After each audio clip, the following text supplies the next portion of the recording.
محمود شبيلي iyo daadiyaha barnaamijka sidoo kale shaqaalaha TV Soomaaliya Cable guud ahaan waa salaamaya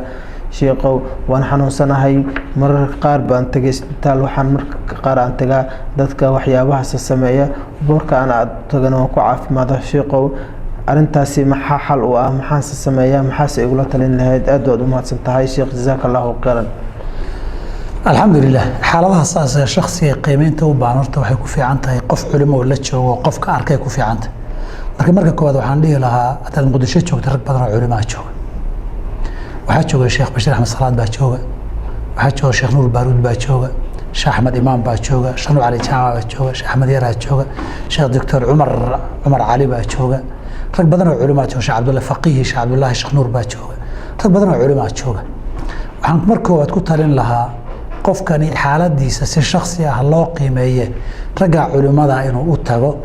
way xaaladiisa iyo duruuftiisa qiimeeyaan wax daruuraad oo xaraan u banay kara inay jahaystaan iyo kan sida guudna dadkan wax faalfaaliyay waxaan rabaa inay yiraahdo qofkan saa'ilka iyo dadka guudba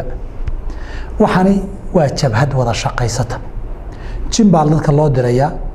jika soo siibaa la leeyahay markuu yimaadana ama cabaad ama carar muddada ballanta loo qabtay siida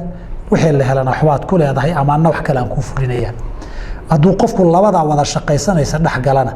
waligii sii soo socyo waqti loo qabtay ku jira marka mar waliba dadkaas wax sheegayay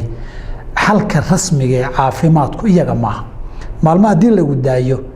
de warag wada shaqaysanayo sheeka la isku og yahay baadiga laga dul shaxayayo sheekaan jira lagu sheegaya shariicaduna ma banaynin dadkan wax sheegaya farelowga in loo tago marka saa'ilkan iyo dadka la midka ee culimada magaalooyinka la jooga inay u tagaan baan ku tarin lahaa si xaaladooda loo qiimeeyo xukunka saxda ee kaga aadan xaaladooda loogu sheego billahi tawfiiq guudaan daawadayaal intaas aynu ku saabmeerina barnaamijka su'aalaha Shibili oo toddobaadkii maraan ku qabano studio TV Soomaaliya Cable uu ku leeyahay magaalada Nairobi waxaana toddobaadkan la socodsiinaya aniga Cabduqaadir Jiijile cid alla la yidhi doonaysa inay su'aalo soo weydiiso Sheekh Maxamed